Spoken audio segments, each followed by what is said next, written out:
Watch Talk Heathen live Sundays at 1 p.m. Central. Visit tiny.cc/YTTH and call into the show at 512-991-9242 or connect to the show online at tiny.cc/callth.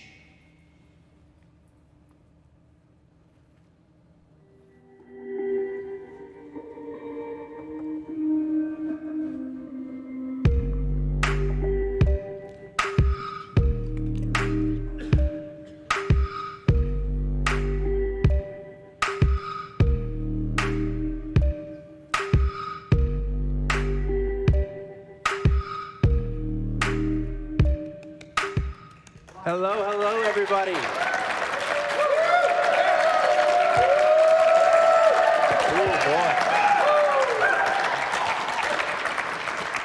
boy. Welcome, everyone, to the first in-person Truth Wanted show in over 2 years. Congratulations to everybody who made it out tonight. This is Truth Wanted. This is a live call-in show that happens every single week, Fridays at 7 p.m. Central Time.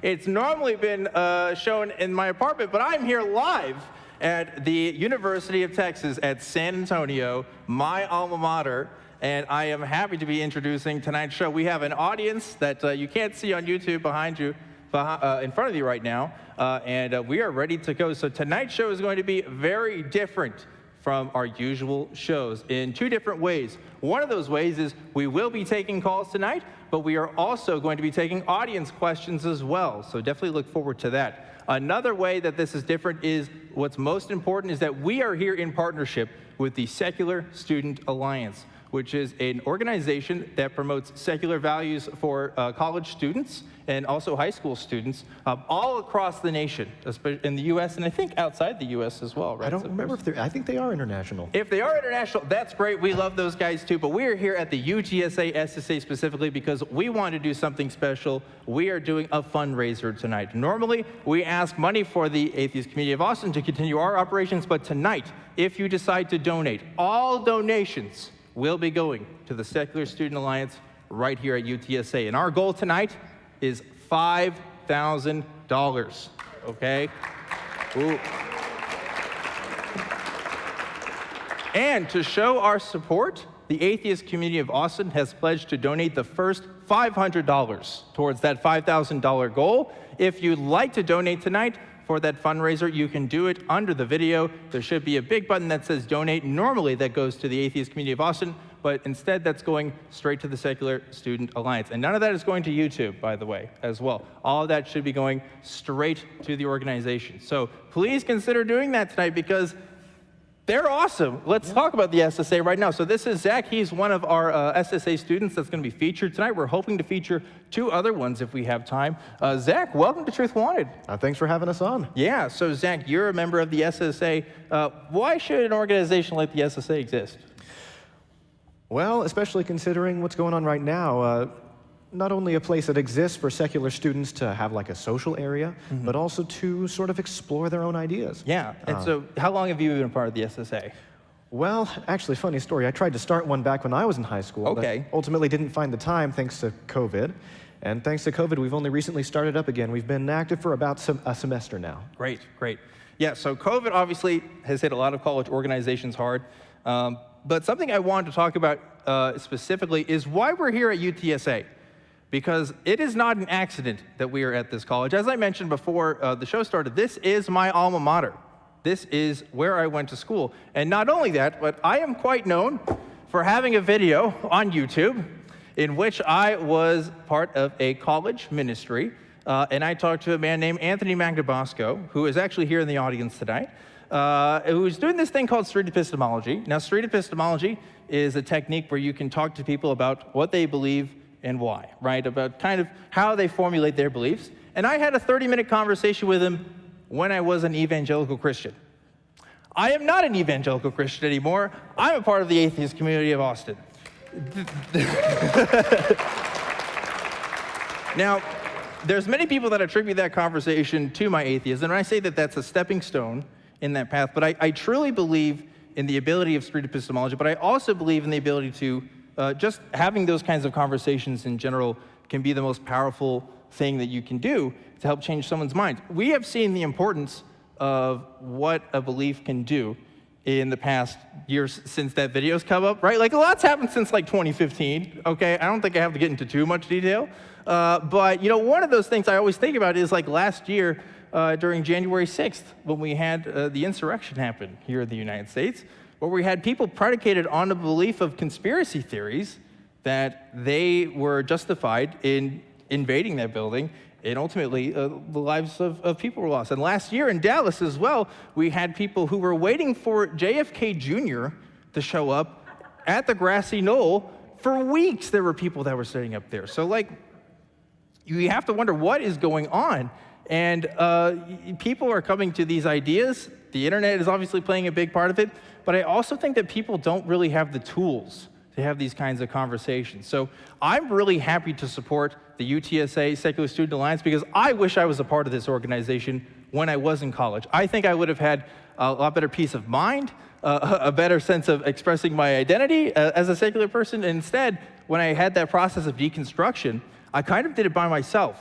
I didn't do it through the comfort of a group where I could talk to my peers and express myself. So I'm proud that we get to work with the Secular Student Alliance tonight so that other students can have those same experiences. And that's why we are choosing to do this fundraiser tonight. It is for future generations such as yourself, Zach, where we want to be able to, you guys to have the resources you need to do to get stuff done. So that is why we've chosen this organization tonight, folks, and I hope you choose to donate because it is really, really a worthy cause.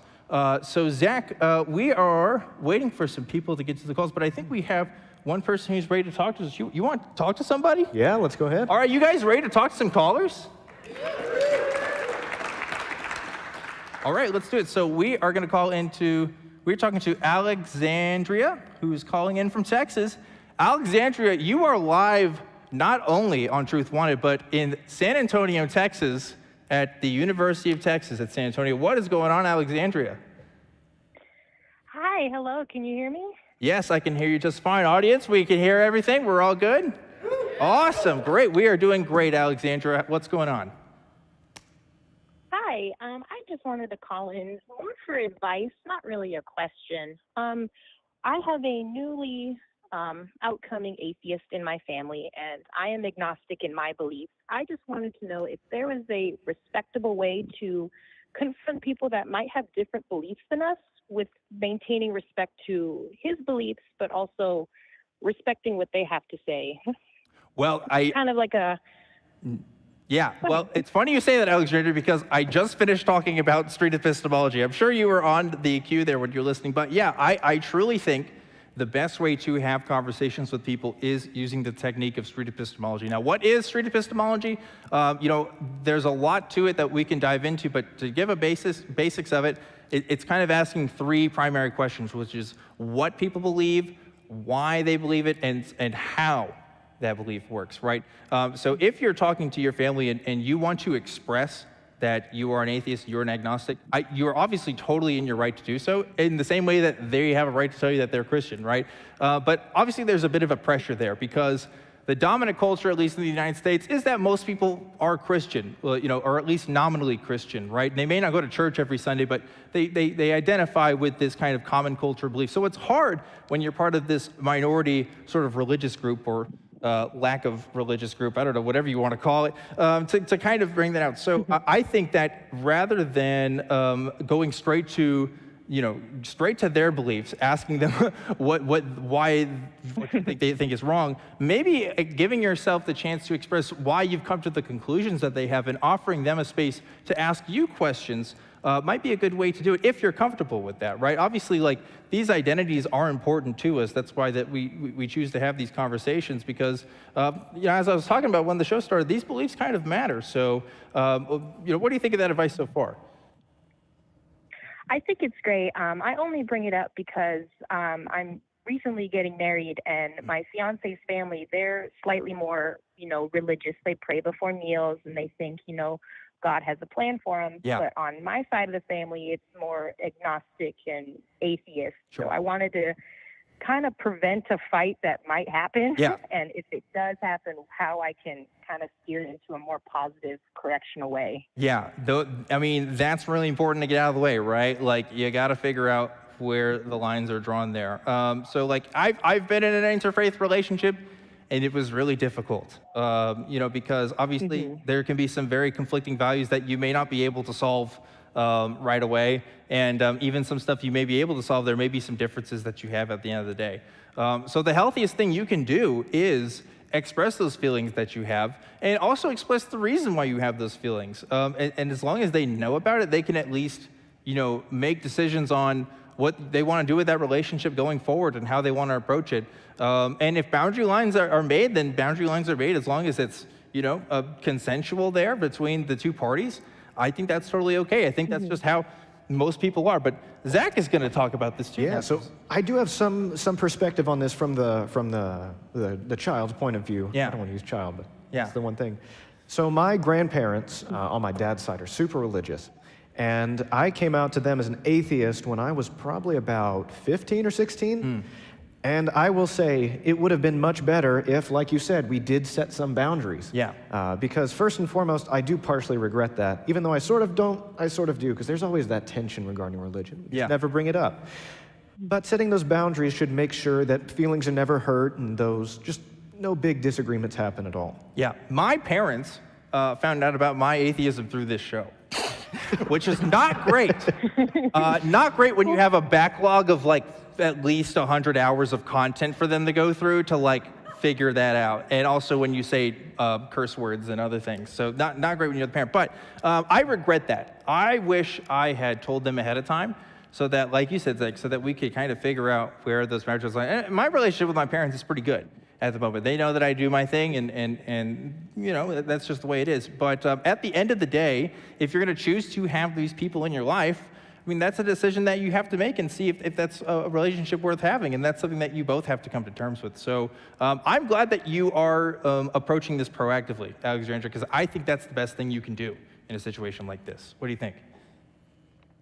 I'm trying. Yeah. It's getting hard with, wedding stuff. They want a more religious ceremony. And my fiance, he's not as religious as his parents. He's non-denominational, so he doesn't really mind if there's a heavy religion in the ceremony, but I'm trying to find an equal balance, but also respecting my side of the family and their beliefs plus my beliefs, but not excluding them completely. So I understand what you guys are coming from. It might just have to be a conversation that we have, months and weeks before, just so we can get some solid ground and go from there. Absolutely. And the relationship you have with your partner is going to be the most important, right? Like extended family is going to be what it is. It's whatever kind of relationship you want to have with them in your life. Again, a lot of my extended family is religious, and they still choose to have a relationship with me because they know who I am and they respect who I am. But that was difficult at first when they figured out that I do all this stuff. And again, it's good to be proactive because, we're the minorities here, right? We're the ones that we're hoping to get acceptance from them, which isn't fair, right? Like you shouldn't have to do that. Yeah. But that's just the world that we live in right now until the world becomes more normalized for atheists and agnostics to kind of come out with their identities. These are conversations we're just going to continue to have. I hope one day that it becomes so normal that says, oh, this is who I am, and people will be like, oh, okay.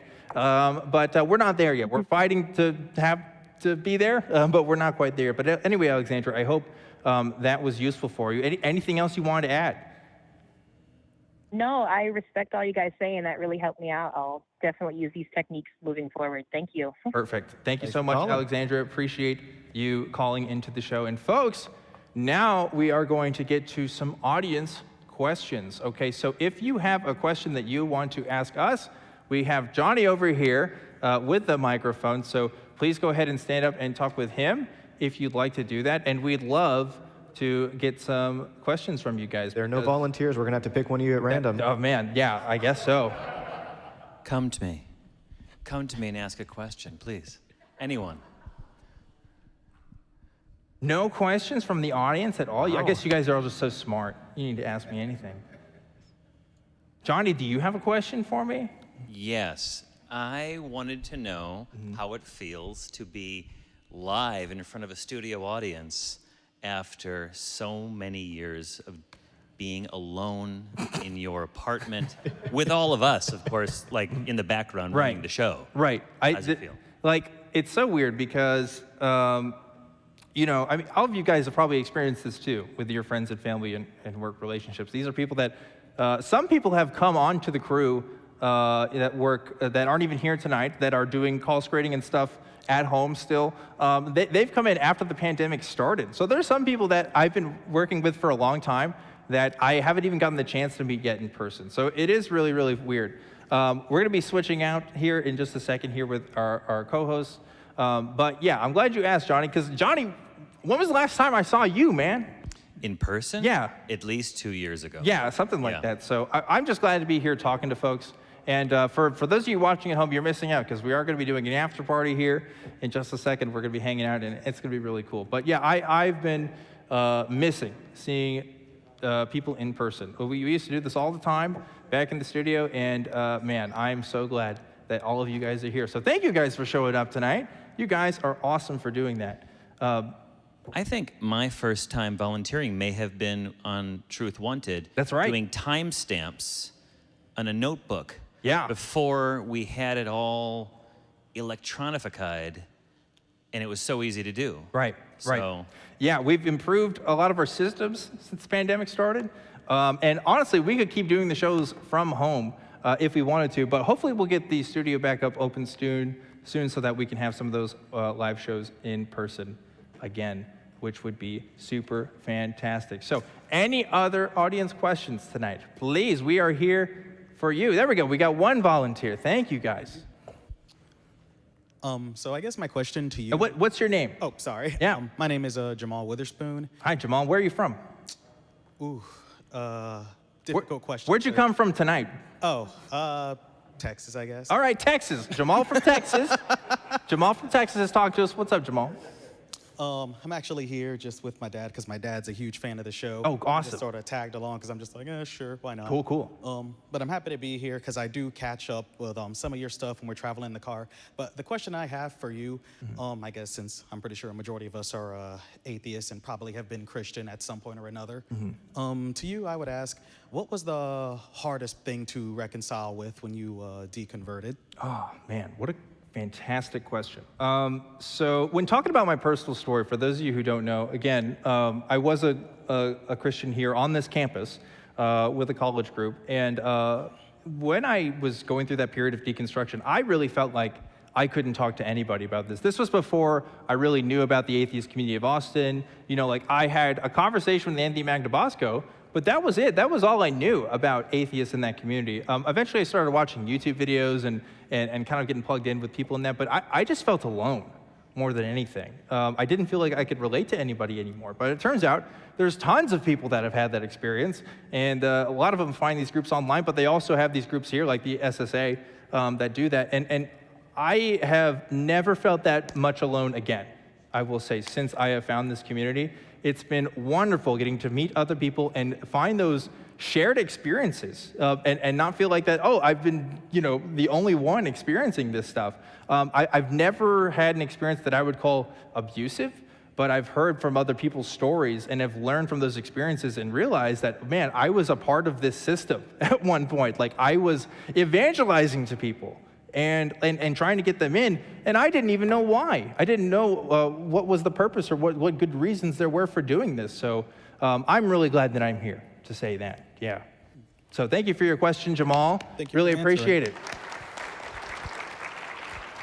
Okay, great. And now you'll notice that, we changed hosts here. We're gonna try to rotate through all of our hosts tonight. This is John. Talk to us today. Hello, John. Hi, everyone. My name is John Dye. I'm a geo grad student here. I study volcanoes at UTSA.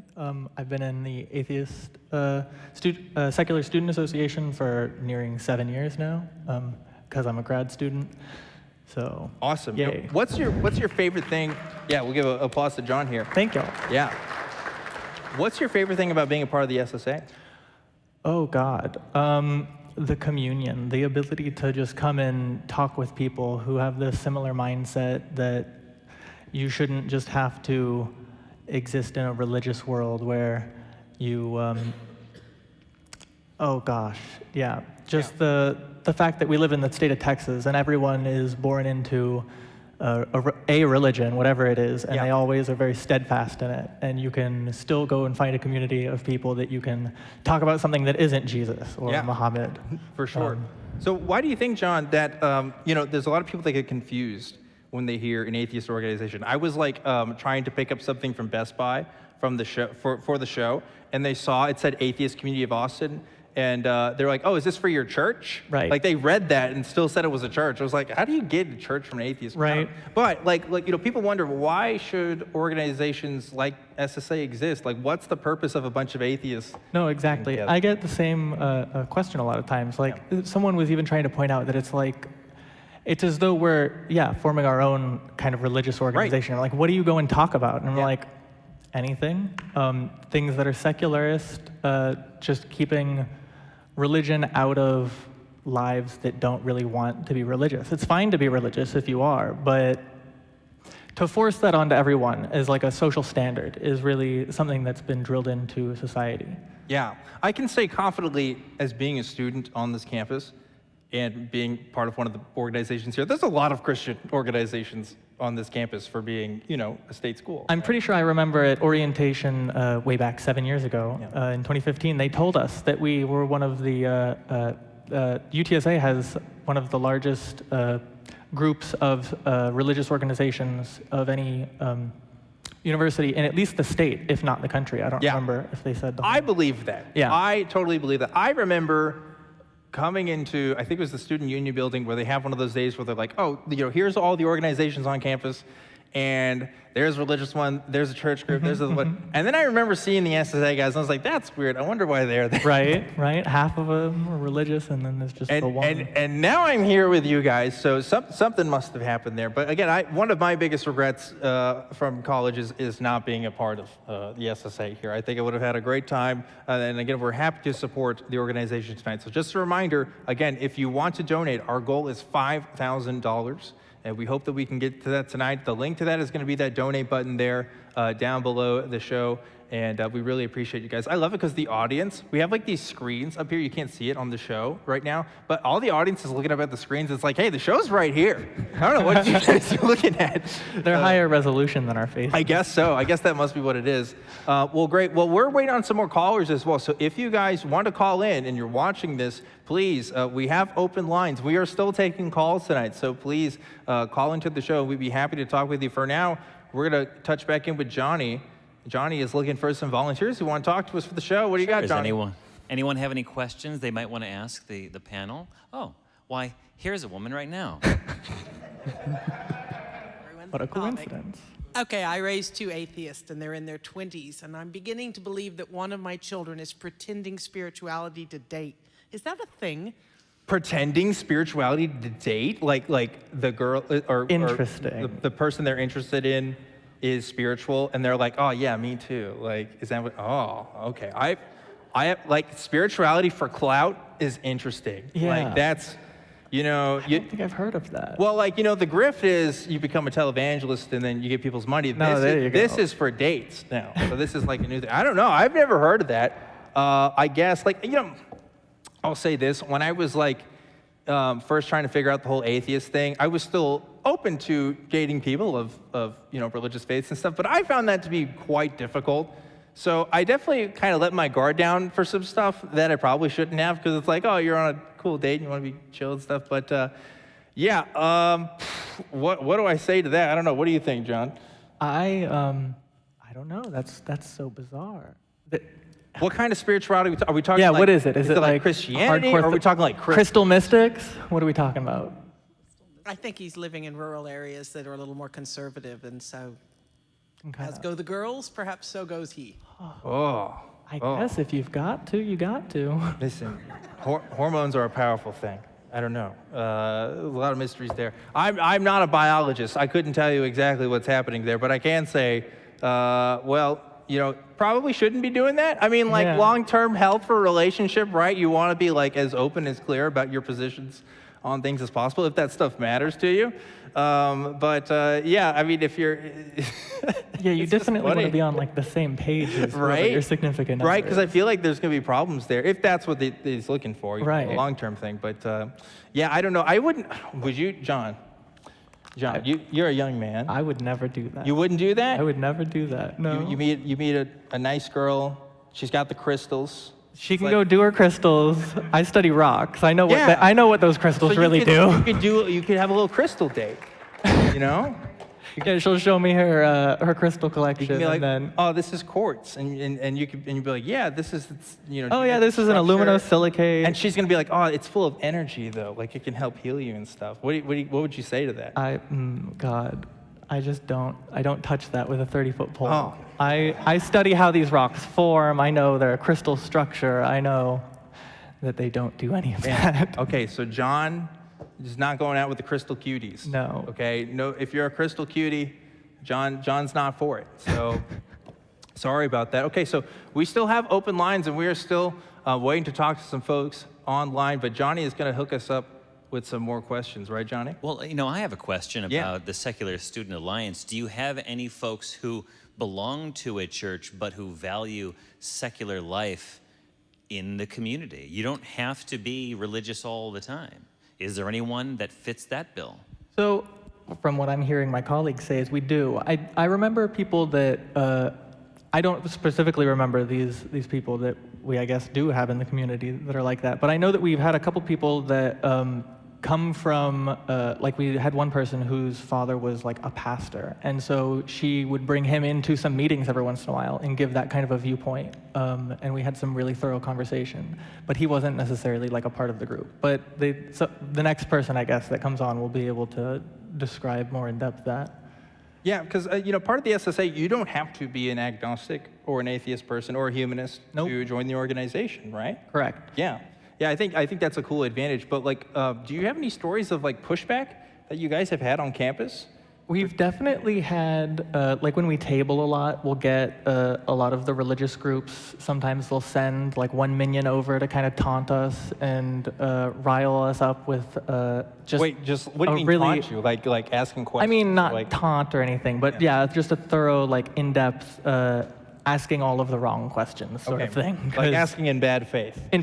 Basically, just coming over to do bad faith conversation. Gotcha. That can be difficult. Like Definitely. You know, I imagine the SSA isn't going over antagonizing other. We don't generally, but sometimes some of the people go off on their own and choose to converse with some of the religious tables, which can be some fun discourse. You know, like conversations are fine, but there's definitely like questions where people are they're just trying to evangelize. Right? Yeah, there's definitely a line. Yeah. Well, we have Johnny over here. He says he's got another question for us. So Johnny, what do you got? Okay, my name's Madison. I currently reside here. I guess my question is, earlier y'all brought up about dating and then the crystals and stuff. Yeah. That's a big red flag. Didn't think we were going back to that conversation, but okay, we're going back. There, yeah. I actually met a girl from Austin, and one of the first things. Oh, dude. Yeah, no, they are all crystals. We're doing the date, and she gives me a rock and says, "I can talk to you through this."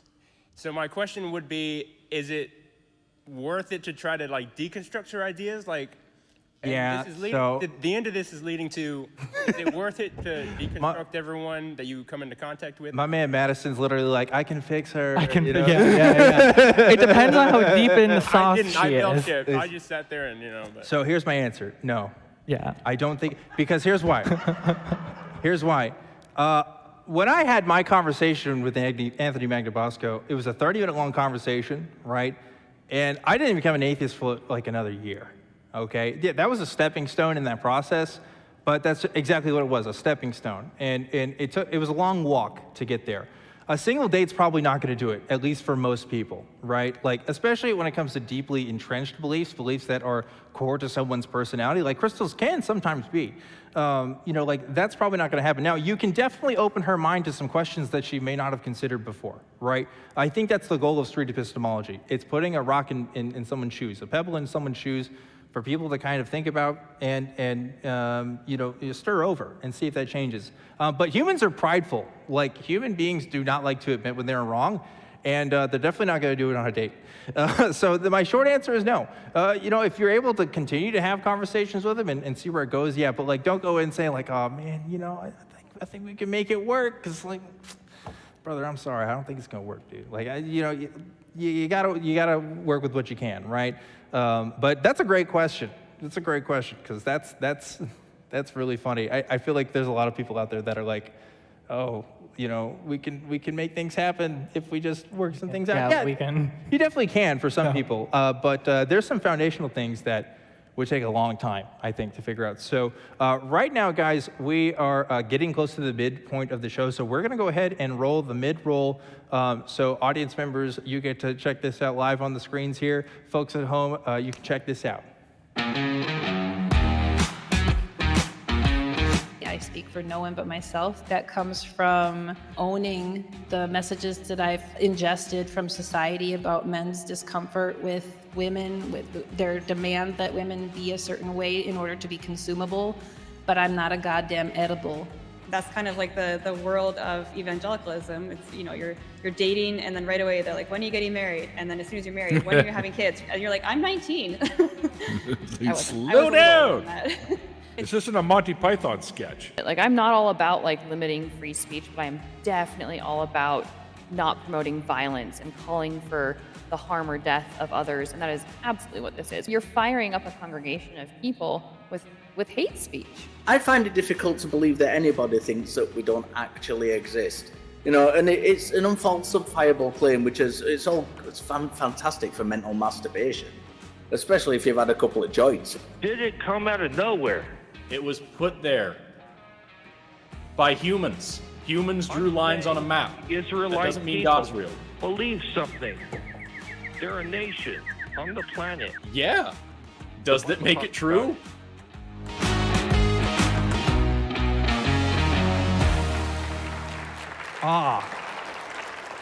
It's so good. It's so good to hear an audience clap, like a real audience clap right after the mid-roll. That is awesome. Well, folks, I want to announce that we are up to $1,100 right now for the fundraiser.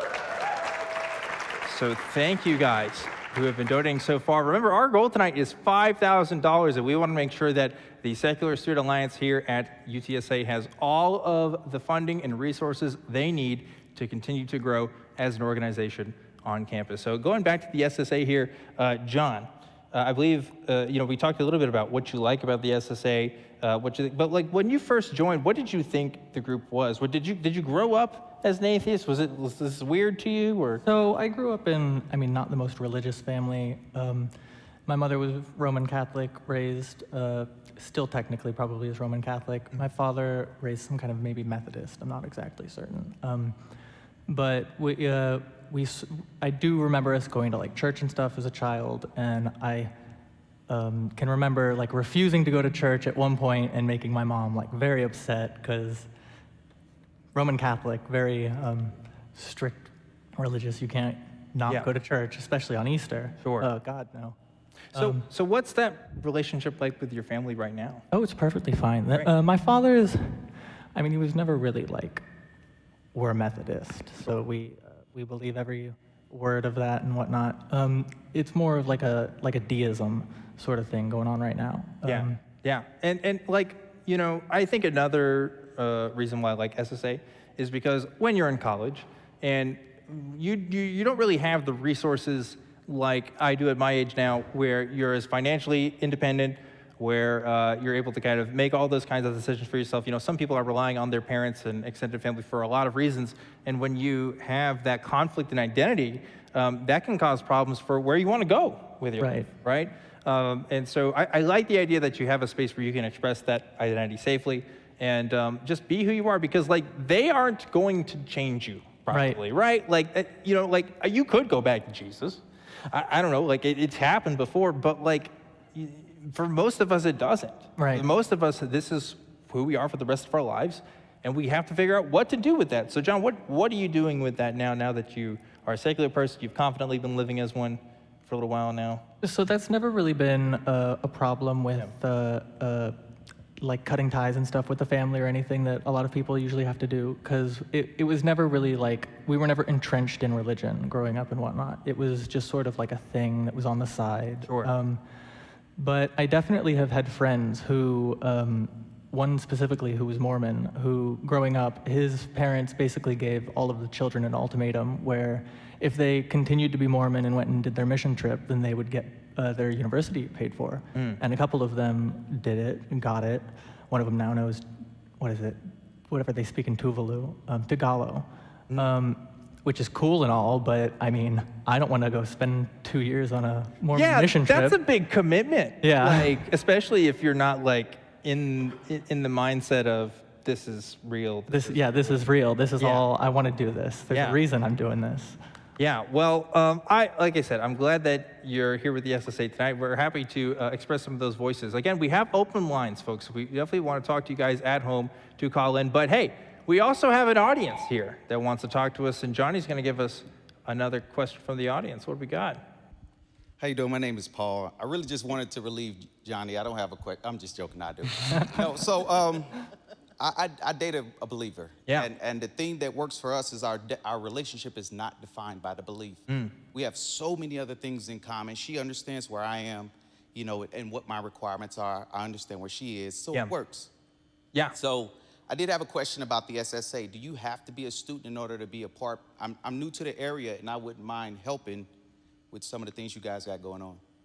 John? So I believe that there are things that community members can help out with. I'm not exactly certain if they can be like proper members, but meetings are open to anyone. If you want to come to a meeting, the campus is freely open to the public. So I know for a fact as well that the SSA often has volunteers that are often not students to help out with organizational activities and stuff. And so tonight you're in a great place, Paul, because Clara, who is the president of the SSA here at UTSA, can definitely talk to you about how you can help further. And I challenge all of you who are watching this at home, if this sounds like an organization you'd be interested in helping out, please look up your local SSA, see what's around you. They often work in college groups, but also high school groups as well. See what kind of resources you can be to those communities, because you know, I would say it's easier now as a young person to kind of come out with these things, but it's not easy for everybody, and every situation is going to vary.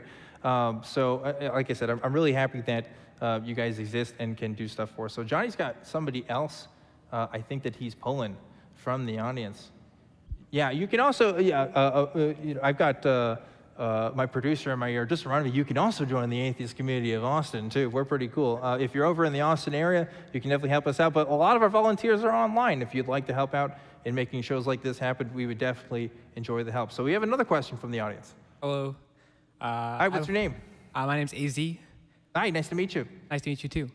My question is more so, I'm obviously you can hear more atheistic, but one of the questions that I have is looking at one of the benefits that a lot of you know, Christian or whatever religious organization have is the level of community. Yeah. I know growing up Muslim and even still going to church once in a while, the level of community is really, really great. You have various different programs to help out with the community, whether it be like you know, people underprivileged, or whether it just be me friends through some kind of youth group or something. Yeah.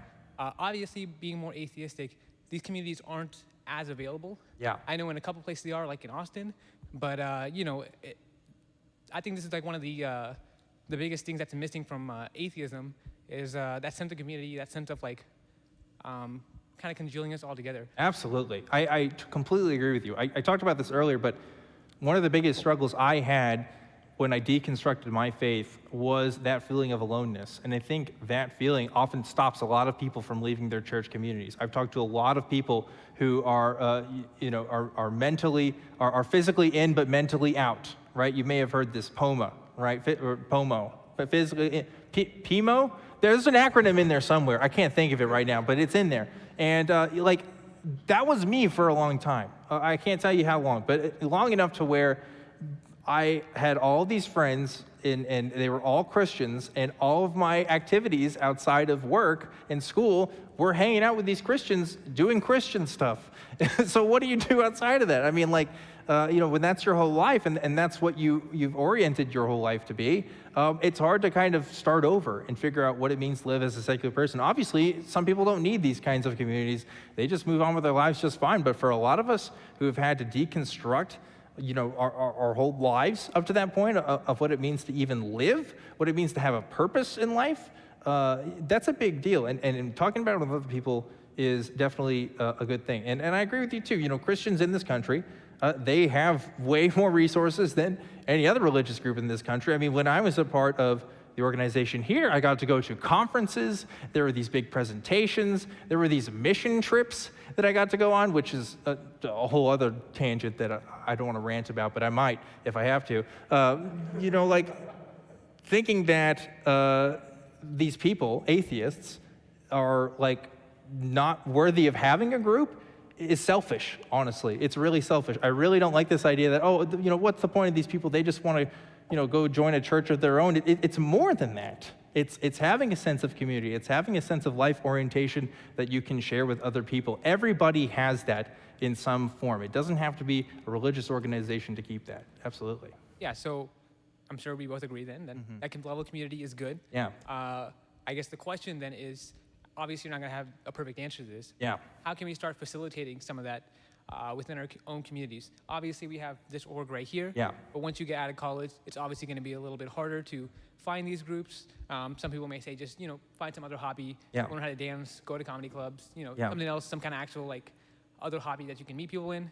But, you know, for a lot of people, something like atheism is like a very like defining thing, or, Sure. you know, philosophy, or however you want to put it. Yeah. How do you think maybe beyond college and, you know, adult life, you could find some of these communities or start building them yourself? I mean, there are churches, yeah, there are churches you can go to in this country that are hundreds of years old, right? Like these things have existed for a while. Pretty much any atheist group that you go to probably hasn't been around more than 10, 5, 15, 20 years, right? Most of them are pretty short-lived. So like, we have to do it ourselves. That's just the way it is.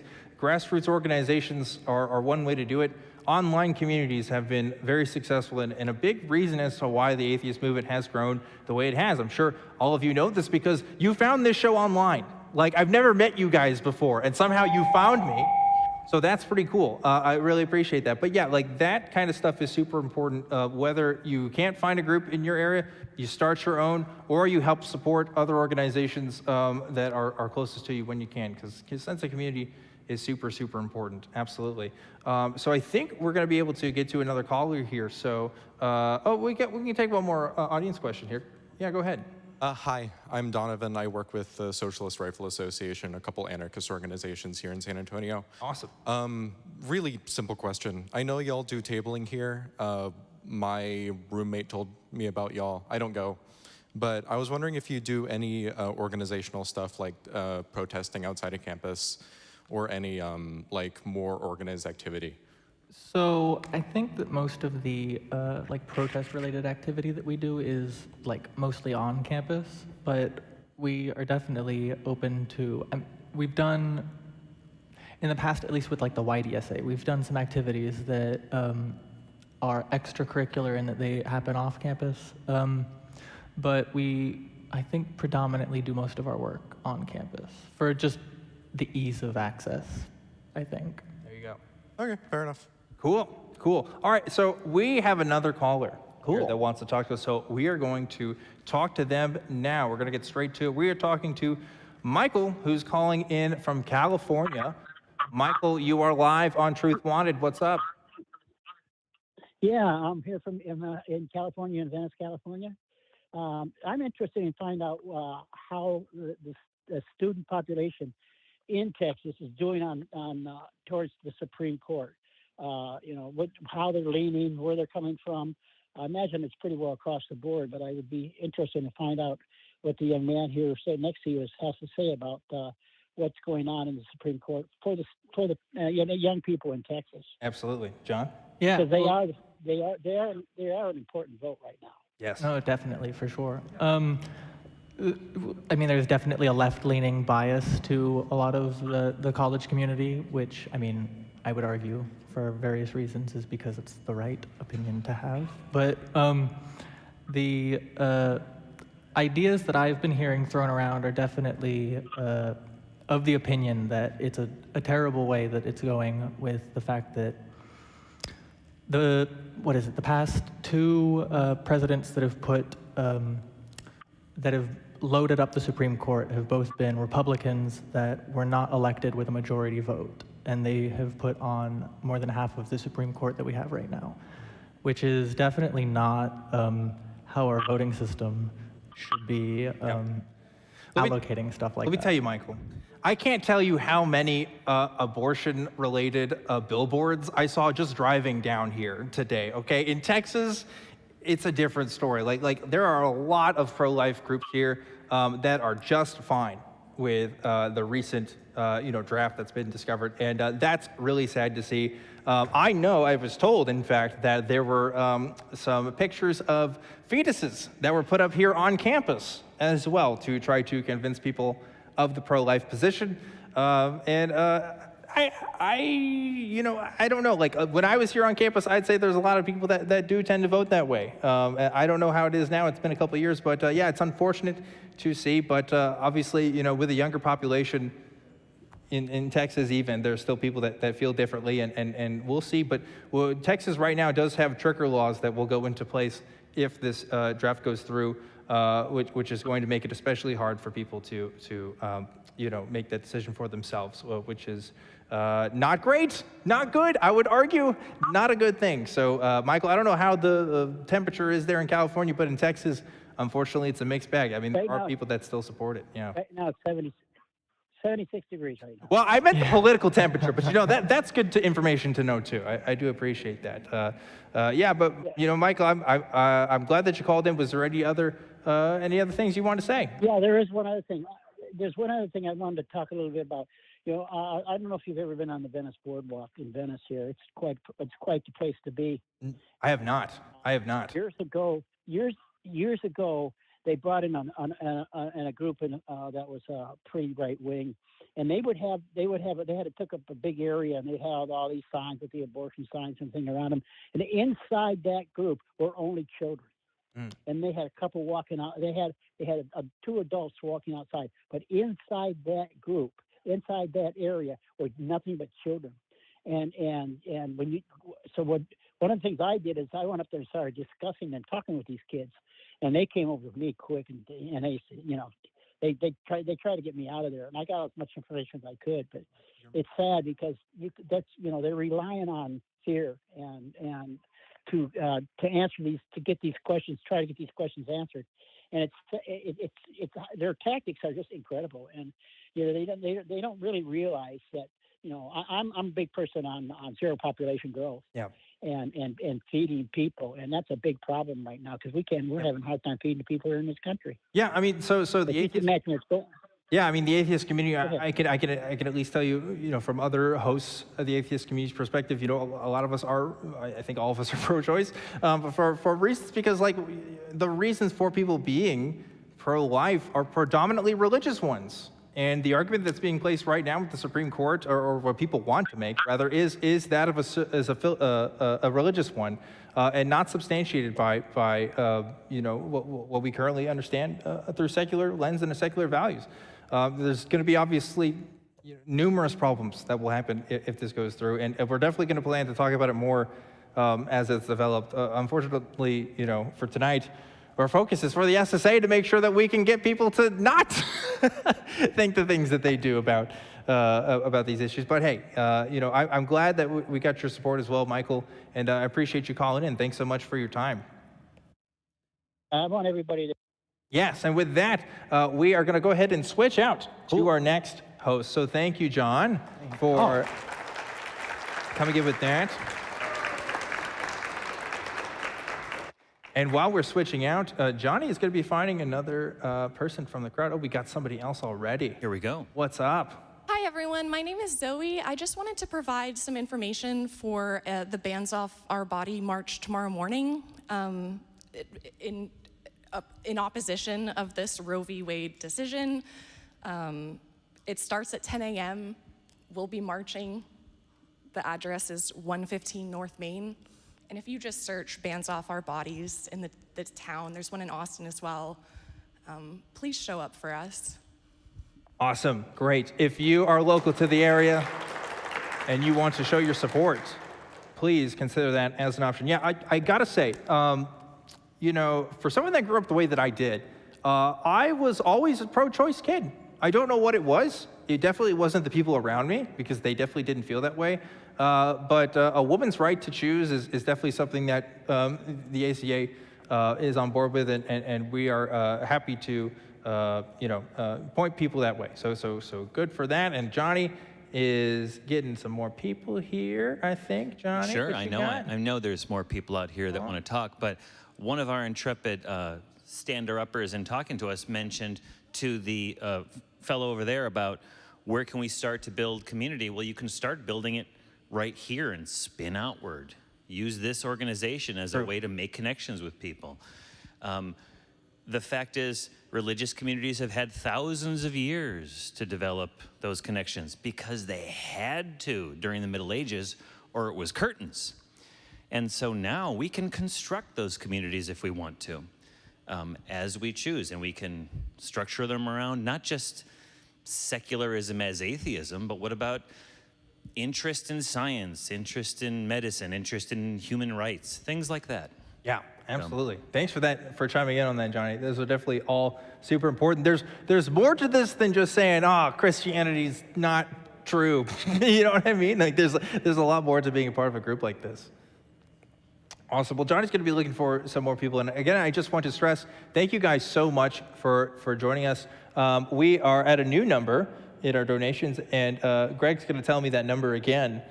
$1,500 is where we're at for the donations tonight. So again, all of that is going towards the Secular Student Alliance. I need to emphasize to you guys tonight, please donate tonight. If you've ever thought about donating, do it tonight. This organization is one that we want to support to make sure that we can have not only more shows like this, but also more organizations like this, making sure that they have the funds to do what they do here on campus. So thank you guys again for donating so far. You guys rock. And I believe we have somebody else from the audience that wants to talk. Hey, it's Jamal coming back again. What's up, Jamal? Yep, I'm back again. I have two things I want to say. Okay. Going back to the thing about you mentioned in community and just the hard part of deconverting is that sense of isolation. Yeah. And it is interesting to see because even though this is an experience a lot of people have, they all don't deal with it the same. Like for me, for instance, the separation aspect wasn't really a big deal for me. Yeah. I have always, especially when I was younger, I've always sort of been the the quiet kid in class, always sat by myself. So even when I did start to deconvert, it didn't really affect me because I was always alone, so that didn't really change. It is now, thankfully. I've got good friends, good family who support me. And tying into that, because when we talk to people, we need to use words. So the thing I wanted to ask is how important it is, you think, when having a conversation about these topics that we care about, science, religion, philosophy, so on and so forth, that we make sure we mean what we say and we say what we mean, because sometimes when I'm having conversations with my friends about stuff like religion and ethics and whatnot, sometimes it feels like we're talking past each other because we're saying the same words, but those words don't mean the same thing to both of us. Yes. So here's the thing about that. I think there is this idea that we have to be content experts on everything that we believe, and we have to go really in depth on everything that we hold. And I don't think that that's necessarily true. In fact, I think that the best way that we can communicate to other people about what we believe and why is going back to that methodology of why and explaining the framework at which we've come to our conclusions. I think that's more important than the conclusions themselves, right? So for example, when you're talking to somebody about climate change, okay, how many of you guys have ever tried to send somebody a study and just be like, oh, just look at the facts, they're right here, and then they just don't even read it? Never works, right? Like, I think everybody has at some point, right? People just really don't work that way. Again, it goes back to just one being pride, but another thing being you have to understand like the framework by which you've come to those conclusions, right? The methodology is super, super important. So maybe explaining that, well, I have a trust in scientific institutions because of their track record, because of the results that they've shown. And I think that the scientific method is valuable because of X, Y, and Z. I think you're gonna get more out of that than just saying, oh, I think climate change is real because the people who don't believe it are stupid. Like that tends to kind of turn people off to that idea, right? You're gonna stereotype people and you're gonna put them in a box that they don't feel comfortable being. Nobody likes feeling comfortable, in that way. So, explaining personally what these beliefs mean to you and how you come to them, I think is the best thing you can do. Yeah. Thank you. Yeah, thank you. And we have our next guest here tonight. Please welcome Cody from the SSA. Hi, everybody. My name is Cody. I'm a psychology major here at UTSA, pre-med student as well, so hopefully future physician. I would probably consider myself a little bit of a baby Christian. A baby atheist, because I was Christian most of my life, and I've only been an atheist probably about a year and a half. And funny story, I actually volunteered to help Clara and Gavin, our president, do what they do as far as tabling and working with the organization and getting things started back up again before I ever met them, because I was just so excited to be part of a community that shared my beliefs. You were about to say baby Christian, and I was like, Yes. God, they did not tell me about this. No, that would have been, it might have been a different conversation we would have had, but welcome to the table. So you're a member of the SSA. What's your favorite thing about being in the SSA? I think the most important thing about being a member of SSA for me is, like many who have been up here before me have said, is the community. That feeling of aloneness is very, very real, especially when you're a group like Atheist, who your community is very, very small, because it's not something that is very well accepted in our society. So for me, just having other people who can understand where I'm coming from and just honestly reasonable sometimes. That is something that I kind of needed, especially coming out of Christianity after so long. So let me ask you about that. Have you gotten any pushback for your journey from being a Christian to an atheist and being a secular student on campus? Yes, so I think that a lot of my family has had sort of trouble accepting it. They think that I chose to be an atheist because it made my life easier not to have God. In reality, it's kind of strained like every relationship I've ever had in my whole life with my family, and so that has been a major part of coming out as an atheist. I actually got outed by somebody that I had told. Really? Yes, so that was a little bit uncomfortable. I don't even think my grandparents know. It's really just my immediate family, my parents, my siblings, and things like that. Now, were you ever worried about coming out as a Christian to your friends? Never. No. I don't think Okay. so. Interesting. Interesting. Well, I think that's true for all of us, right? Why do you think there's a stigma there? Well, Christianity is the socially accepted cultural norm, obviously. Being anything that's considered deviant is automatically bad. Thinking outside the box, people don't like that. They like the status quo. Yeah, that's true. That's true. So now that you're a part of the SSA and you've talked about some of the positive experiences there, what would you say for people who might be considering joining? I think if you are somebody that is passionate about your beliefs and you're passionate about making the world a place that is more friendly, specifically for people like you and more accepting of people like you, joining the SSA is one of the best ways to do that, because just having somebody in people's lives that they know is an atheist changes how they view them. Because when they see you and they have to humanize you and they see you as just this regular person that they talk to and they get to know, that does something to them that makes them rethink everything that they've thought about you beforehand. Absolutely. I think that's super, super true. Just being present. It's like, it's like when gay rights was becoming more of a mainstream thing. Right. One of the big things people cited was, oh, well, I have a coworker that was gay and they were normal, and it was just like, oh, it's fine. Or the same thing with the trans community, right? Like, if we just come out more and say who we are, and people realize, oh, we're just normal people, just like you, and then that has an effect on people, for sure. We have another caller who wants to come talk to us. You want to talk to a caller with me? Absolutely. Okay, let's do it. We're going to talk to Larry, who is calling in from Texas. Larry, you are live on Truth Wanted. What's up? Great show so far, Dan. Cody, I have a question for you. I have a grandson who is starting UTSA in the fall. And what is the best way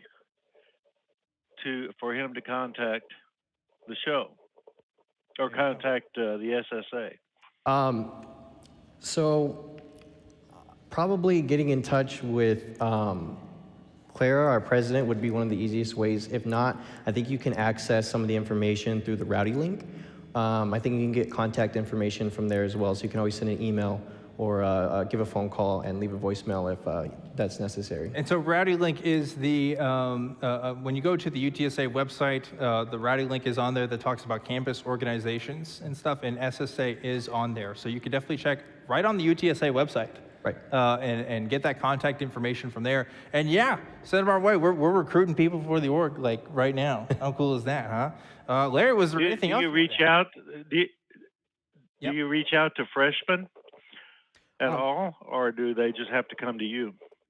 Well, we table regularly during the fall and the spring semester. I don't think we're doing so much for the summer. But if they're out there and they come see our table and they visit us, yeah, we definitely try to get their contact information, try to get them to come to a meeting. I also am around campus all the time, and I do all sorts of things here. I play piano, and I meet tons of people that I talk to, and that's a great way to get a starter conversation about, what do you believe, what organizations are you in? And I try to do my best just to be present around campus and talk to people and see what they're into and if this is a good fit for them. And if it is, I try to recruit them, into our program if possible. There you go, Larry. Any other questions? Good. Well, that's good. I'll give him your name, Cody, and see if he can contact you when he gets down there. He's working tonight. I couldn't get him set up to watch you guys tonight, but great, Larry. Send him the video and be like, "Hey, what do you think of this Cody guy? Is he like kind of cool? Like you want to be friends with him? Like just kind of like hook him up. You know what I mean?" Yeah, for sure. I'm very personable. What is his name? Ethan Govea. Okay, yeah. All Maybe right. if I see him around campus or if I hear his name, I'll go ahead and reach out to him. Great. Awesome. Well, hopefully we'll make that connection. Larry, thanks so much for calling in. And we do appreciate you trying to get some more people in the SSA. That's really awesome. So we actually have another caller who's in the queue right now. So let's go ahead and talk to them too. We got Tanjil calling in from Australia. Tanjil, you are live on Truth Wanted. What's up? Oh, Tanjil, we cannot hear you right now. If your audio is working, you might want to check on that. For right now, I'm going to go ahead and return you to the queue while we work on that. And Johnny's going to find another person from the audience for us to talk to. Well, I do have somebody right here next to me from the audience, but I wanted to mention that my volunteering with the Atheist community of Austin has brought me in contact with many people from around the globe, including Tanjil, and also some of my co-hosts on the flagship show of the Atheist Experience Network, the nonprofits. We have folks from the UK, folks from Latin America, folks from Canada, and other places far-flung and places I haven't been. And so much like that, we are an international community, but so too is the Secular Student Alliance. It's here at UT San Antonio, but it's all over the country. I know I've seen it around. And so you can, if you're out there in the world, maybe find your local chapter and reach out to them, or reach out here and maybe they can help you find another chapter in other locations that are closer to you. But with that, I do have somebody who would like to speak. All right, let's hear him. So I was actually asked by Amy here on how big this fundraiser is. I'm one of the officers of the SSA here at UTSA. And currently this is the biggest fundraiser we've had so far. Awesome. So woohoo! I want to thank the ACA for this very much. Well, we just got an update here. We were at $1,600 for the fundraiser so far. Again, like every dollar you donate is going to be changing some college students' lives and be the difference between what they can and can't do in this next semester. And again, like every single Christian organization here, okay, they got, maybe I can't speak for all of them, but at least the one I was a part of, okay, they got the money, okay? Like they got the church donations, they got their own fundraisers they do. The SSA is a group that represents a minority here on campus, a group that should have the ability to do just as much as any of those other groups are doing, in my opinion. So please consider donating and hitting that donate button if you can. You're really going to make a difference for some kids this semester if you do. And Johnny has another person for me now. What's up? Hi, my name is Joe, and I'm here from San Antonio, and I'm new to your show. I mean, aside from no longer being an evangelical Christian, what else did you used to believe in that you no longer believe in now? Oh, that's so awesome. I was never into a lot of stuff that I would say evangelicals are into today. Never anything QAnon adjacent or anything like that. I would say that I had some not so great beliefs about the LGBT plus community, and I've learned now that that was not something that was ingrained to me, that was taught to me, right? And that's how it is for most people who are in those communities. They are taught from their parents or from the people in charge that this is a group of people that should not deserve the same rights as you and should not deserve the same respect as you because they're going to hell afterwards. And that is truly, truly an awful thing to believe. It really is. It dehumanizes people in a level that we can't possibly comprehend. I mean, just the level of disrespect that community has had over the history of the world is something that we're still reconciling over, right? We are still trying to find ways to deal with. But that was one that was unfortunately taught to me, and that's a kind of bigotry that's unfortunately sanctioned in this country, that's unfortunately given a pass, that says, well, that's just what I believe. I don't think that that should be a thing that you just believe. I think every human being deserves to love who they want to love, and be free to express their identity in a way that they choose to do about that. I don't think that we should live in a world where Christians decide what we can and can't do with our bodies, and I don't believe Christians should decide who we should love either.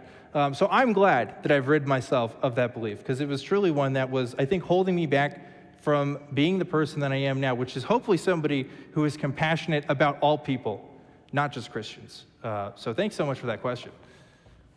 Yeah, and Johnny, I think we got Tanjil back again. So let's try to get Tanjil back on the line here. Tanjil, you are live on Truth Wanted again. Tanjil from Australia, what's up?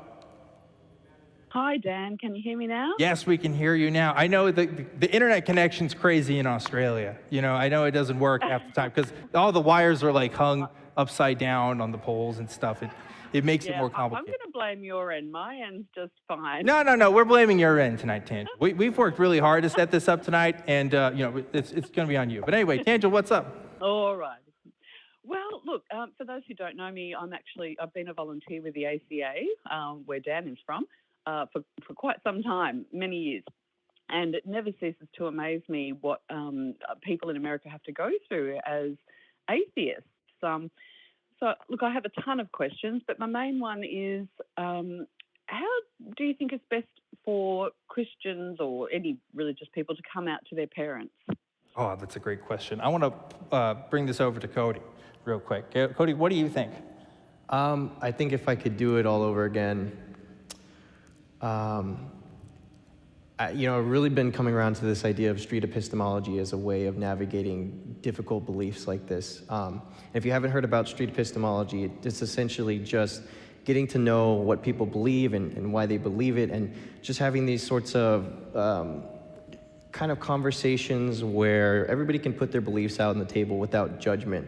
That's a good starting place. And slowly making your case over time is probably better than just, throwing it on your family without any sort of prior warning. So if I was to do it all over again, I would slowly just try to, reveal my journey to them. That's what I would do. Yeah. I think there is what you have a right to do and what's the polite thing to do. What you have a right to do is say, this is my identity, you can choose to accept it or not, this is who I am. You should not have to apologize for who you are. You should not have to give a special announcement and try to cater to people's understandings of the world. But if you choose to go that route, I would call that the polite way to do it. If you want to do it the polite way, you can kind of set up that conversation and say, hey, this is really important to me and I want to make sure you understand where I'm coming from. This is the conclusions that I've come to. And this is what it might mean for our relationship going forward. Even if you don't go that far, just saying like, this is how I've come to the beliefs or lack thereof that I have right now. And the reason why I'm telling you this is because I want you to be a part of my life. I want to continue having this relationship with you, but understand that this is what we're working with. These are the kind of boundaries that we're doing. Again, I would say morally, you have an absolute right to just say, this is who I am, boom, deal with it, you know? But unfortunately, you got to work with people sometimes, especially if you want to try to keep those relationships. And I have found that when you tend to come out, that people will accept you over time. The ones who truly love you and truly want to be in your life, you know, will come to accept that if they're not in far too deep with their own ideologies. So what do you think about that, Tanjil? Yeah, I think that's a really good idea. Sadly, so many people lose their tempers and get frustrated and end up coming out in ways that they wish they hadn't. So I think that's really good advice. Yeah. Can I ask one more question? Oh, Tanjil, we are like super low on time, but you know, for you, I'll give you one. Go ahead. Thank you.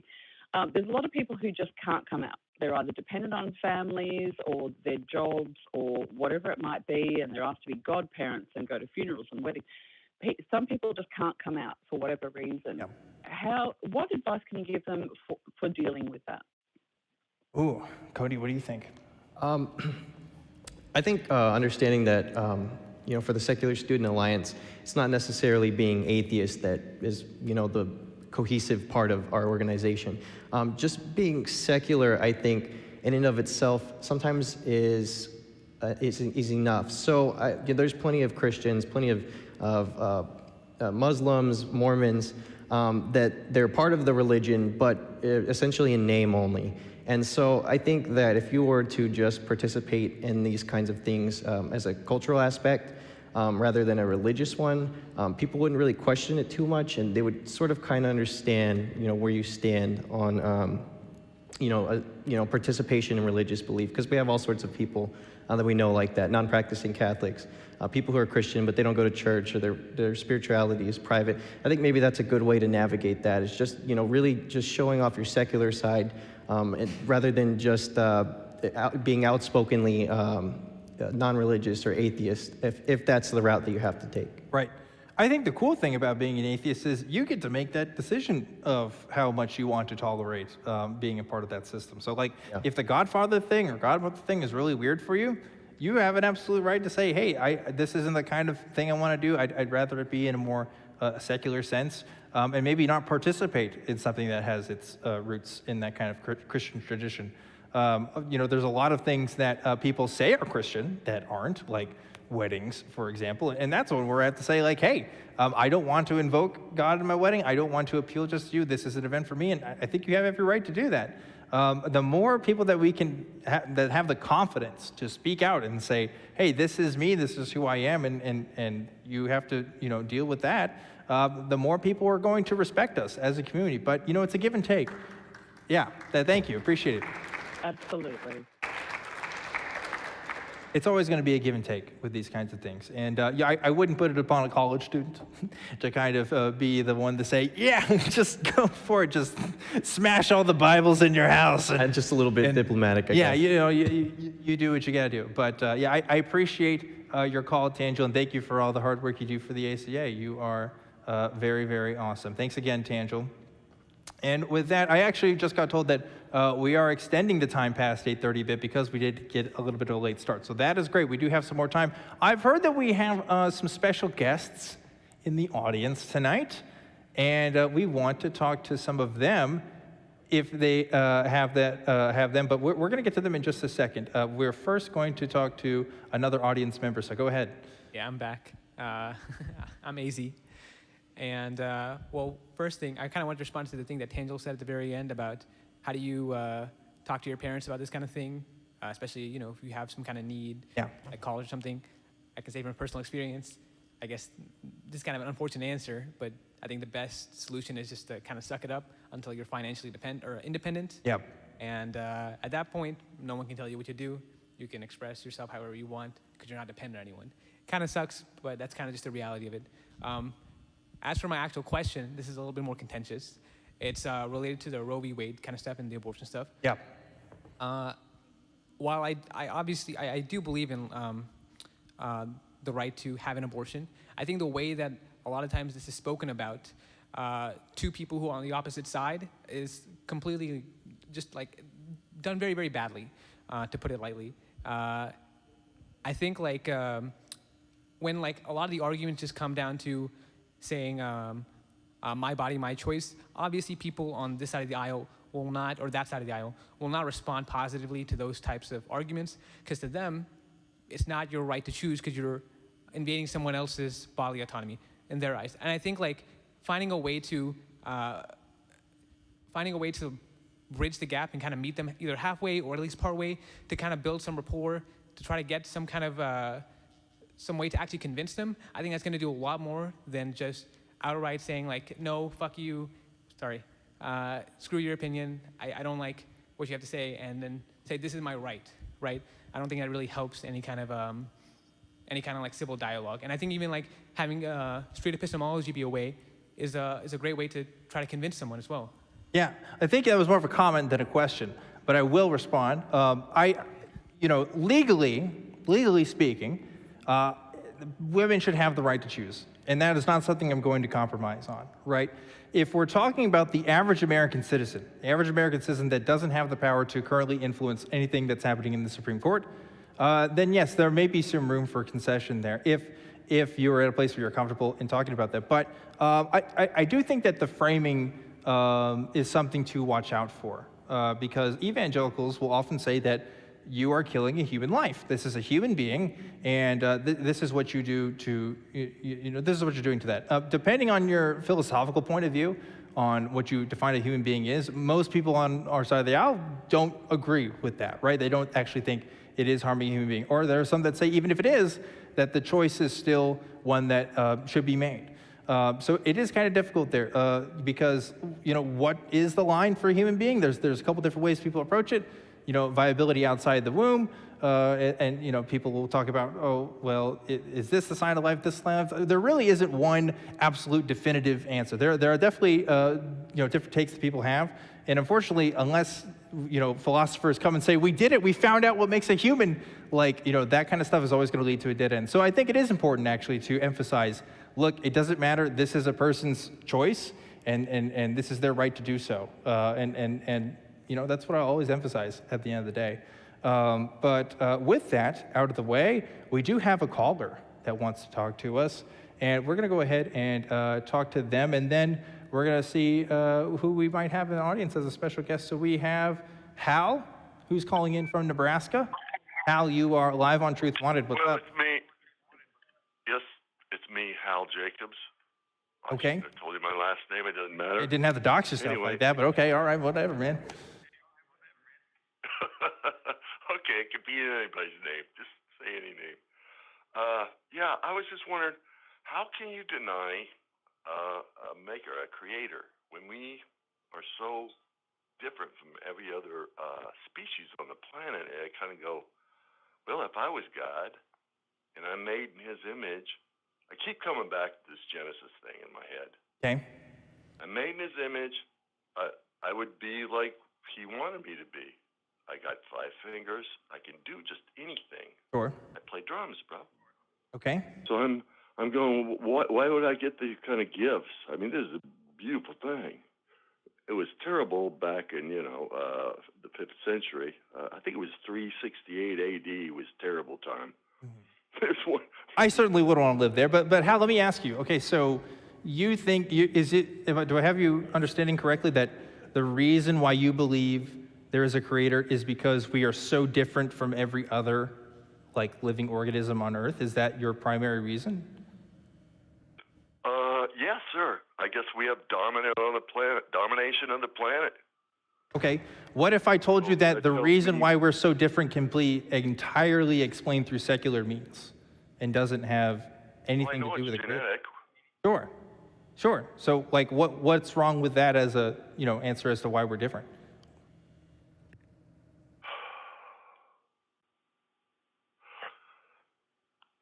Speciality of ourselves. It's just too,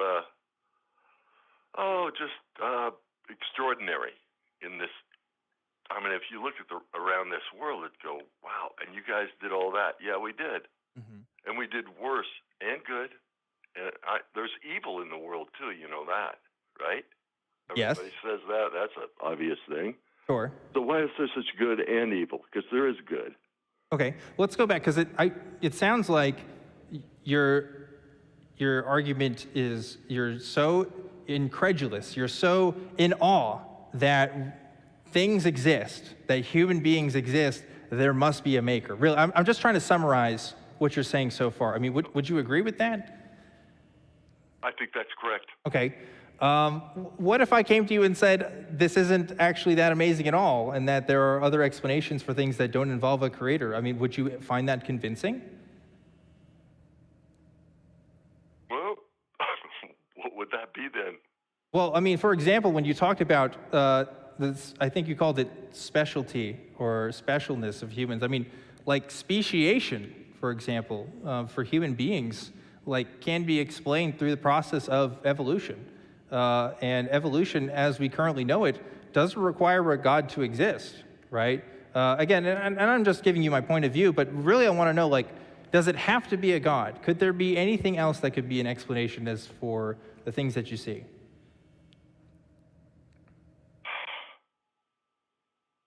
Well, I'm a weak human being, so I want to grasp onto something. Yeah. And that seems to make sense to me to keep this world going right. And there are things we know. I mean, like we have like chimps are 98% like us. We're 99, 1% difference. Yeah. I heard this from the astronomer the other night. What was his name? You know, the black fella. I can't think of his name. Neil deGrasse Tyson? Yes, sir. And he knows about everything. Yeah. He just says, you know, what if it was 1% more? Can you imagine the intelligence that we might run into if it was just 1% more smart? I mean, what we've done here with the automobiles and Elon Musk and everything, you know, it's pretty incredible. And plus, we know things, the noosphere. You know?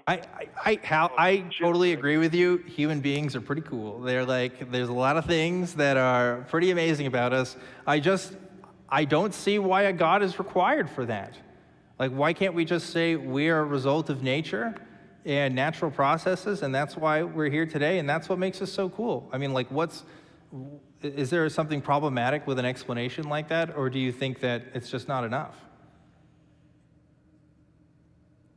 Probably B. It's just not enough. Okay. I'm sorry. I get you. To be honest with you. Yeah.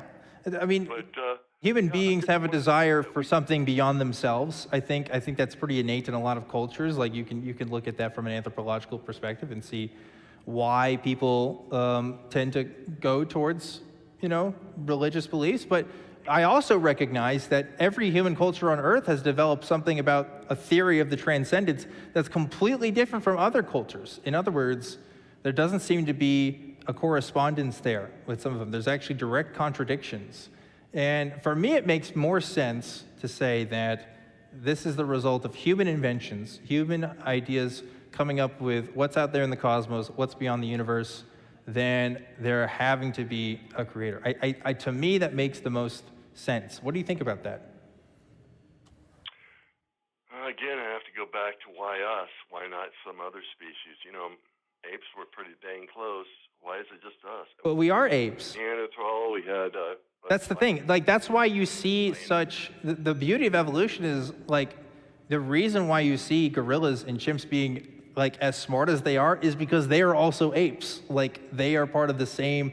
they took the same evolutionary path that we did at some point and then branched off at another point. Like, the cool thing, like evolution explains exactly why you see that observation. All right, maybe it's aliens. I got it all wrong. I mean, it could be aliens, Hal. It could be aliens. I'm not going to say it's not, but I will say this. There are a lot of possible... That's why I'm baffled. Yeah. I'm sorry, I'm talking over you. I apologize for that. Okay. But it is so vast and so much of it. And now we've got that telescope that looks back to 13 billion years, the beginning. Yeah. If it gets there, it takes time. But Yeah. we'll see that, and maybe things will be unraveled for us. And maybe we'll see who's right. Here's the thing, Hal. I just don't want to go to meet my maker without, you know, at least acknowledging that the possibility really strong. in my mind. Most atheists that you'll meet, I think you'll find, Hal, is that they are actually more open to the possibility of a creator than you might think. They may not subscribe to particular denominations' ideas of what that creator should be, but there definitely can be at least open to it. And you can still be open to that while recognizing that at least every idea I've personally heard so far doesn't seem to, add up, right? You don't have to be closed-minded to be an atheist, if that makes sense. I get the sense that maybe, that if you're an atheist, you have to be closed off to all these other ideas and you can't accept other possibilities. I'm open to other possibilities. I just haven't heard one so far that really catches me. But hey, Hal, we have got to move on because we got some other people we need to talk to. But I do appreciate your call, Hal, and thanks for calling into the show tonight as our only theist call so far. So thanks so much. And we're going to go ahead and move on. Thanks, Hal, for calling in. Johnny has the microphone, and he's sitting next to our first special guest tonight. It's Christy Powell from Secular Sexuality. Hey, Christy. Hey, great show so far. Thanks so much. Thanks. Yeah. So Hal's call actually sets me up pretty well. Because I know you've got an axe to grind against Coco the gorilla. Oh, man, you're going to bring that up here and now? I will start fighting, You're going to have to face everybody. I will fight everyone about Coco the gorilla. Fantastic. This will be the highest rated episode once it gets picked up. But no, so on the drive down, I'm listening to this audiobook. It's like 30 hours long. I'm an hour from the end of it. I've been loving it so far, and it's all about neurobiology and comparative psychology, and we're talking about the human brain versus the animal brain and all these things, and so far I'm on board with all of it. And the writer at the very end starts to talk about the uniqueness, the specialness, like Hal was saying, of humans, and how humans are the only species that know that we are alive. And this, I think, therefore I am kind of philosophy. And I'm just having a hard time wrapping my head around it. I was really curious if you had a hot take, I suppose, about animal psychology, or really just the notion that human beings are the only creatures that have that type of self-awareness or other unique aspects of our humanity. So I'm not an expert. I'm not a biologist. I'm sure the fine biology students here at the UTSA's campus could probably give a great explanation. I will say what we have defined as self-awareness, at least as my knowledge in the history of like animal psychology study, has been debatable in some senses. Like you've heard about how dolphins and chimps and other animals have tried to put like dots on their heads, and we try to see, and they look in the mirror, can they see themselves, stuff like that. So the big problem, of course, is we can't communicate with these animals. They can't tell us exactly how they think and feel. What's interesting, though, is that chimps and gorillas, as you know, Christy, are very closely related to us. 99% I hear. 98% I hear too. I hear that too. And that also means that many of the same systems that they've developed, the systems that feel pain, the systems that develop in their visual cortex and other things, are similar to us, right? Like, I assume, Christy, that you are not a robot and are a human being. I haven't looked at your insides, but I make that assumption because your biology, at least on the outside, appears to be the same. I think it's reasonable to make the same kinds of assumptions for animals such as apes that do have similar kinds of systems as far as what they can feel in that regard. What that means for their psychology, can they suffer long term? Can they have trauma? I mean, we can only observe on the outside. I will say, when you look at a cat or a dog that's been on the street for a long time, they definitely look like they're suffering more so than any other animal that's been groomed by human beings. So I think there's reason to believe that they probably have some side of cognizance that we can look at. But I'm just a dude like with a microphone on campus right now. I'm definitely not an expert on that. So that's my take. I just stole my microphone from him, so exactly. I appreciate it. And you are too, Christy. That's the cool thing. We're just like dudes that talk about stuff. Which actually, you're more qualified than me, I would say. Your field of expertise is much more related to your show than for mine. Well, it's a sex show, so I've got lots and lots and lots of expertise. Yeah. Well, there you go. So, Christy, thanks so much for that question. And Johnny's going to bring it over to another one of our special guests here tonight. We have Jim Barrows from the ACA's very own Atheist Experience. Welcome, Jim. Hey, thank you. We talked a little bit about, had some questions about community and finding it. Obviously, if you're out in San Antonio and around the university, the SSA is a great place to go looking. Because I would imagine if you're not actually able to be a member, you can at least hang out with them, and then maybe they have connections to other communities, atheist communities. But if you're someplace that doesn't have that, or not near Austin, you can look for keywords like humanist. If you go into Meetup or Facebook and you're looking locally. Humanist Society of Greater Phoenix was my first atheist organization. So if you go looking for Humanist Society, there's multiple of those organizations. It's a national organization.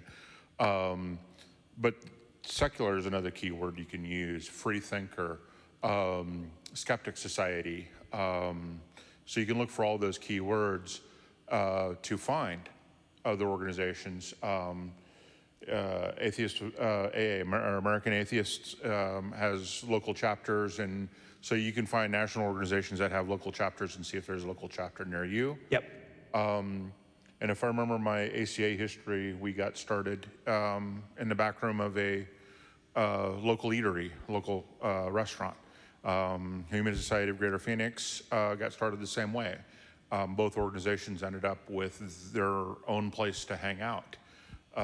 And so that's a possibility. Don't be afraid to start your own organization in the back room of Denny's or some other local restaurant. Dude, the Denny's Atheist group has the hottest takes, let me tell you. Way better than the IHOP one, Yeah. you know? Yeah. Yeah, any place that has a back room where you can rent it for an hour or two.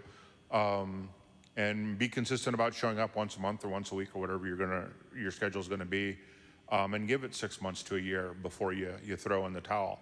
Because it can take a while to build an organization and to build a community and to find people if you're doing it yourself. But definitely start your look online. Facebook and Meetup are great places to get started. Looking for your local atheist group. And again, just go looking for those keywords. Any other keywords you can think up as well, because sometimes we don't want that atheist label hanging out there. It's true. The internet has been a really cool thing for atheists. Shout outs to y'all who were atheists and were hanging out like before the internet was a thing, because I can't imagine. I really can't. Like my journey with my atheism was like so integral with the internet, which is really funny to say. But we are actually at the closing end of our show tonight. So that's a great way to end the show, Jim. I really appreciate you giving us some info on that. Do we have time for one more special guest? Can we get one more in? All right, so we're not going to be able to have time for it, unfortunately, but I do want to wrap this up with saying thank you guys so much for joining us tonight for the first in-person event since the pandemic for Truth Wanted. Thank you to everybody in the audience for showing up for tonight's show. And again, I want to give a special thanks to the Secular Student Alliance for hosting us tonight here at the UTSA campus. You guys rock. We are going to be hanging out here in an after party, but I also want to give another special thanks to the wonderful, fantastic, amazing, spectacular crew that helps make these shows happen every single week.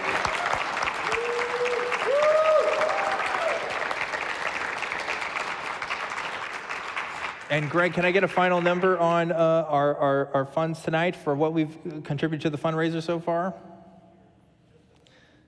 We are at $1,800 raised for this organization tonight. Thank you guys so much for deciding to donate for the SSA. You guys rock for doing that, and the SSA appreciates you as well. So that about does it for another episode of Truth Wanted, guys. Remember to always keep wanting the truth, and I'll see you next time. Go Runners!